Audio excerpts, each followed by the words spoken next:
Looking at a cup, we can learn a few interesting things. If you put the cup down and look straight at it, you suddenly realize there are areas that you don't see. So if you put the cup at arm's length from you on a table, you suddenly realize that depending how you place the cup, you will not see the handle. So you wouldn't even know there was a handle if you were seeing the cup for the first time. So if you actually look at it, it could be an umbrella stand. Because if you were dealing with a plain white cup, it would just look like a porcelain pot. There's no evidence that it's a cup. That's just one way of looking at it. Also, what you find is that when you look at the rim, you can see all the way to the top of the rim.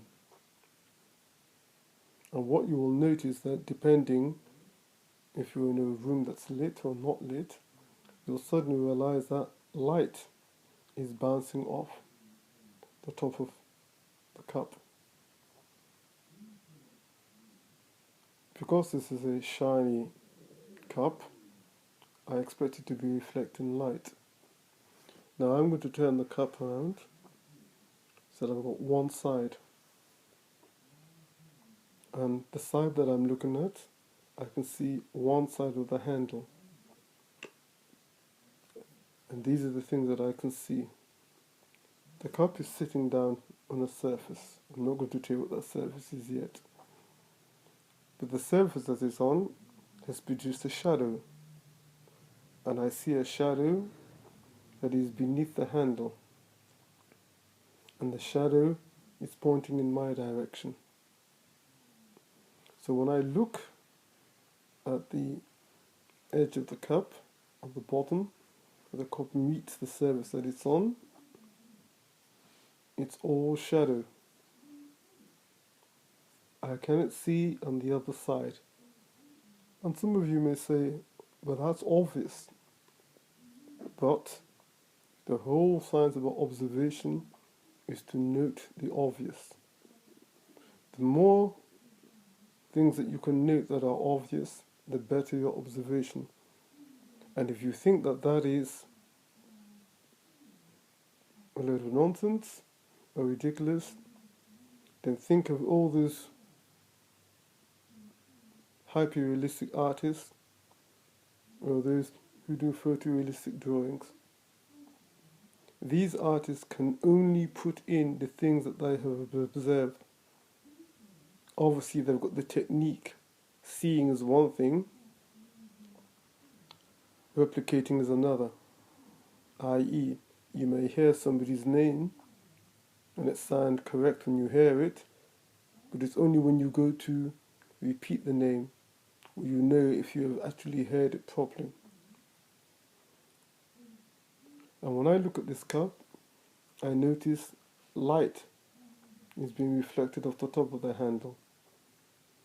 I also see that there are shadows on part of the handle. These are the things that you will note. And then I turn the cup around so that the handle faces. So here I'm looking at what could be termed the back of the handle. And when I look at the back of the handle, I suddenly realize that I can see the inside of the handle, but from the angle I am at, I can see the inside, but this is the left part. You may see something different. It all depends how you position your cup. But the idea behind it is to get you to look at the cup and notice the obvious. I see these bands again. When I see these bands, I see that they almost seem to be lining up with where the actual handles are attached to the cup. Whether that was done on purpose by whoever made this cup, it's not something I'm prepared to speculate at the moment, but it's been brought to my attention. Looking at your cup will bring many things to your attention. You must note them. and eventually get a pen and pencil, or I should say paper and pen, and sketch.